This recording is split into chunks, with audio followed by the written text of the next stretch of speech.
بسم الله الرحمن الرحيم والصلاة والسلام على أشرف المرسلين. Salam alaikum. Bonjour tout le monde. Toujours dans le module capteurs et mesures en télécommunication.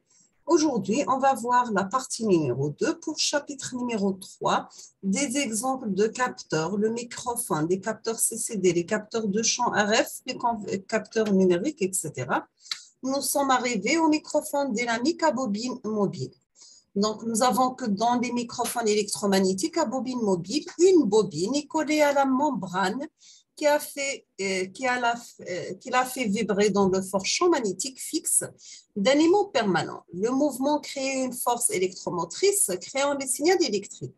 Comme la conversion de l'énergie sonore dégagée par l'action de la pression acoustique sur la membrane donne directement un courant utilisable. Donc, ces microphones sont dits dynamiques car contrairement aux microphones à charbon et aux microphones électrostatiques, ils n'ont pas besoin d'alimentation. L'apparition dans les années 1980 d'aimants en néodyme a permis des champs magnétiques plus intenses avec une amélioration de la qualité des microphones électromagnétiques. Vous voyez ici un microphone dynamique, c'est-à-dire un capteur actif. Donc, vous avez le schéma d'un microphone dynamique. Numéro 1, c'est l'onde sonore. Numéro 2, c'est la membrane. Numéro 3, c'est la bobine mobile. Numéro 4, c'est l'aimant. Numéro 5, c'est le signal électrique. On va voir ensuite les microphones à ruban. Nous avons que dans les microphones électromagnétiques à ruban, la membrane, c'est un ruban gaufré, souple, installé dans le champ magnétique d'un aimant permanent. Il fonctionne comme le microphone électromagnétique à bobine mobile, avec l'avantage de la légèreté de la partie mobile. Il ne requiert pas d'alimentation, donc il n'exige pas d'alimentation, il n'a pas besoin d'alimentation.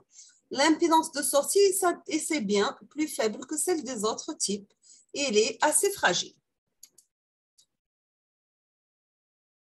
Donc, pour le microphone électrostatique, c'est un capteur passif. Dans les microphones électrostatiques, la membrane couverte d'une mince couche conductrice est l'une des armatures d'un condensateur chargé par une tension continue, l'autre armature étant fixe. La vibration rapproche et éloigne les armatures, faisant varier la capacité. La charge étant constante et égale au produit de la tension et de la capacité. La variation de la capacité produit une variation inverse de tension. Vous avez aussi que l'impédance de sortie, elle est très élevée. Les microphones électrostatiques ont besoin d'une alimentation, d'une part pour la polarisation du condensateur, d'autre part pour l'amplificateur adaptateur d'impédance qui doit être proche de la membrane. Quand vous voyez sur la figure, vous avez le schéma d'un microphone à condensateur. Le numéro 1, c'est l'onde sonore. 2, c'est membrane avant. 3, c'est l'armature arrière. 4, générateurs. 5, résistance. 6, c'est le signal électrique. Donc, l'alimentation peut être fournie par un conducteur spécial relié à un boîtier d'interface qui assure aussi l'adaptation d'impédance. Cependant, ce n'est le cas que pour quelques microphones très haute gamme. La plupart des modèles utilisent une alimentation fantôme, ainsi nommée parce qu'elle ne nécessite aucun conducteur supplémentaire. Vous avez que la sensibilité des microphones électrostatiques est supérieure à celle des microphones dynamiques. Il y a besoin de moins de puissance sonore pour faire vibrer la membrane, seul que l'appareil membrane bobinage et l'amplificateur adaptateur d'impédance prélève une puissance infinie. Cet amplificateur est conçu pour le capteur et contrôle aussi la bande passante. Vous avez que la réponse du condensateur seul est un filtre passe-bas, soit un filtre résistance condensateur ou bien résistance bobine. Ces amplificateurs furent d'abord composés d'un tube électronique et d'un transformateur. Plus récemment, leur niveau de bruit et de distorsion ainsi que leur sensibilité aux interférences ont été abaissés par l'emploi de transistors ou bien de transistors à effet de champ sans transformateur, bien sûr. On va voir ensuite les microphones électrostatiques haute fréquence. vous avez que le condensateur formé par la membrane est une armature fixe qui n'est pas polarisée par une tension continue, mais constituée avec une résistance, un filtre dont la fréquence de coupure variée comme la capacité. Le niveau de modulation haute fréquence suit donc la vibration de la membrane et vous avez que les tâches suivantes comportent une démodulation sur une diode qui conduit les transistors de sortie. On va voir ensuite les microphones électrostatiques à électrette. Les microphones électrostatiques à électrette tirent parti d'une propriété de certains matériaux de conserver une charge électrostatique permanente. Un matériau de cette sorte constitue une armature de condensateur. La membrane, l'autre, les microphones à électrette n'ont pas besoin de tension de polarisation, mais ils ont néanmoins un amplificateur adaptateur d'impédance qui exige une alimentation. La tension de crête à crête de sortie n'est pas trop élevée, mais cette alimentation peut être fournie par une pile. Vous avez aussi que la charge de polarisation diminue dans le temps, ce qui se traduit par une perte de sensibilité du micro au fil des années. Voici quelques photos de microphones. Dans la première, c'est le vieux microphone grinding à charbon. Deuxième, c'est le microphone dynamique pour karaoké. Troisième, vous avez le Shure SM57 et son équivalent Beta 57, c'est un dynamique de type dynamique. Quatrième, c'est Sennheiser SR845, le dynamique. Après, nous avons le micro AKG C414, voix chantant à condensateur, bien sûr. Ici, nous avons Newman, le U89i et le Universal à condensateur. La même chose, vous avez Newman U87 Universal à condensateur. On termine avec Octava 319 instruments à condensateur. Et le dernier, c'est un microphone miniature à électrette.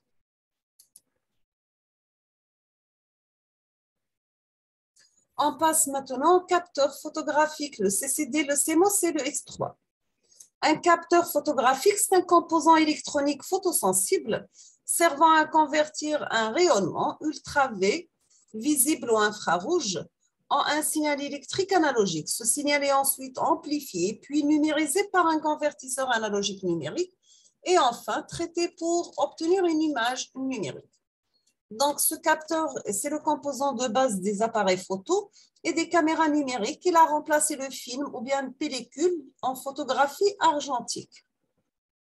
Vous avez un caméscope numérique, caméra numérique, endoscope avec un CCD, appareil pour lire les codes barres, un capteur CCD, une ligne pour les fax, des observatoires, le Kepler et exoplanète.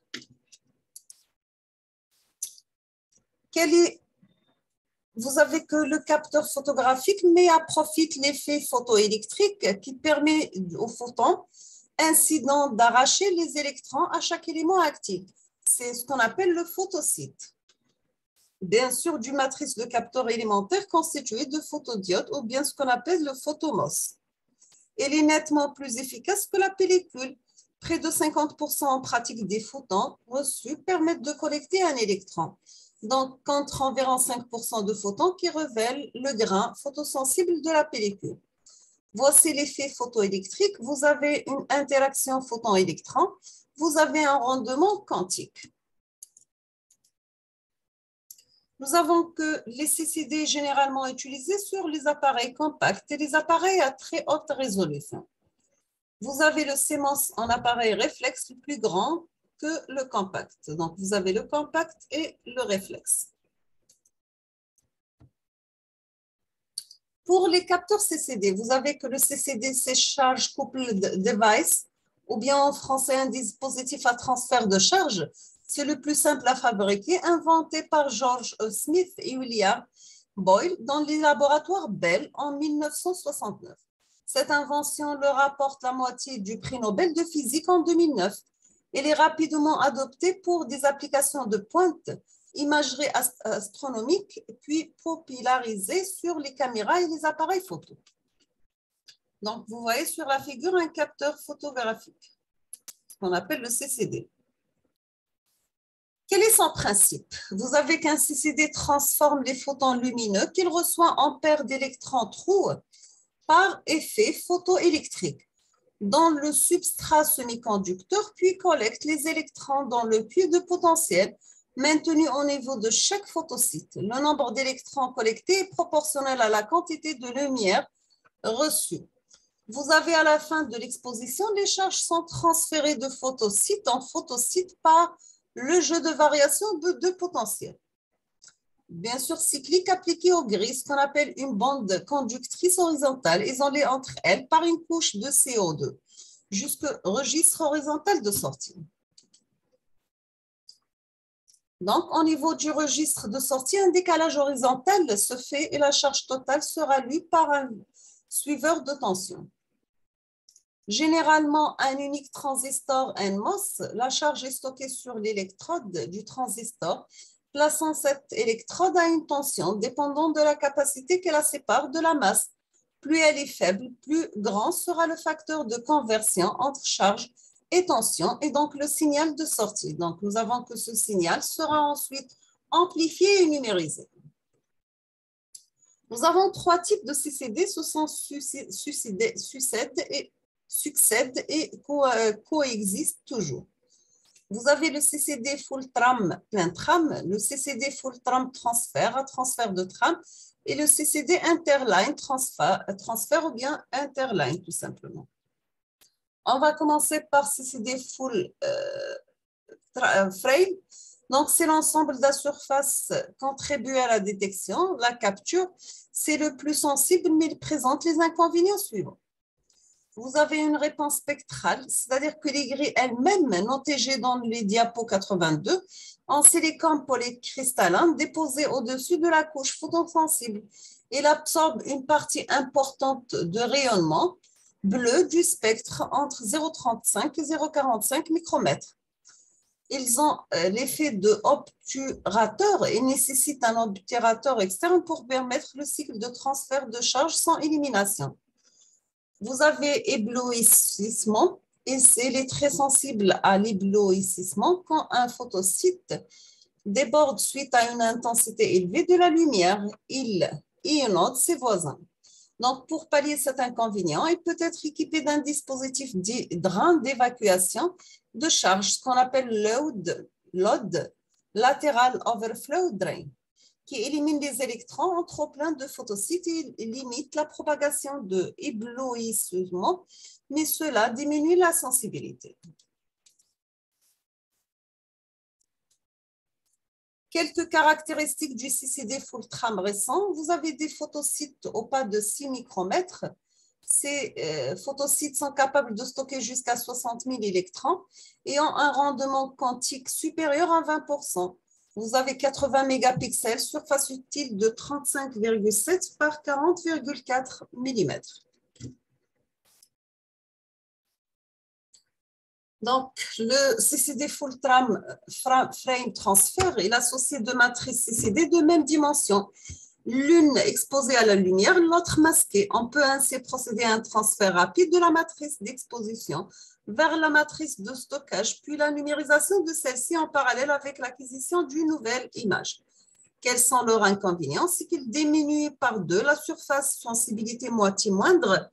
Et les autres inconvénients de full tram, c'est la réponse spectrale éblouissement demeure.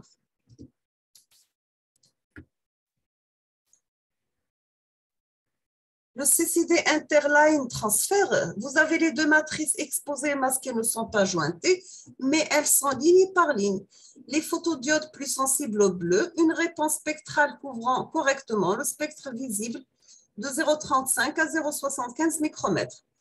Quelques caractéristiques du CCD interline transfert sont des photocytes au pas de 8 micromètres. Des photocytes sont capables de stocker jusqu'à 100 000 électrons, un rendement quantique de 15%, mais avec un micro-lentille convergente. Le rendement quantique est amélioré de 35 à 45%.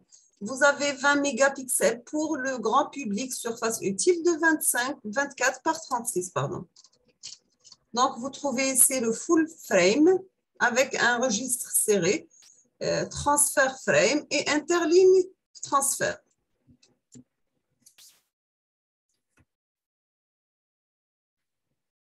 Donc, nous avons que dans tous les CCD, le bruit, les électrons parasites augmentent très fortement avec la température. Ils doublent tous les 6 à 8 degrés. C'est pourquoi on doit refroidir les CCD par l'astrographie utilisant de très longs temps de repose. Donc, des photoscopes de temps d'exposition utilisable de température ambiante, il est de l'ordre de la minute. Un photosite se remplissent par le jeu de diverses fuites. Donc, 5 à 10 minutes.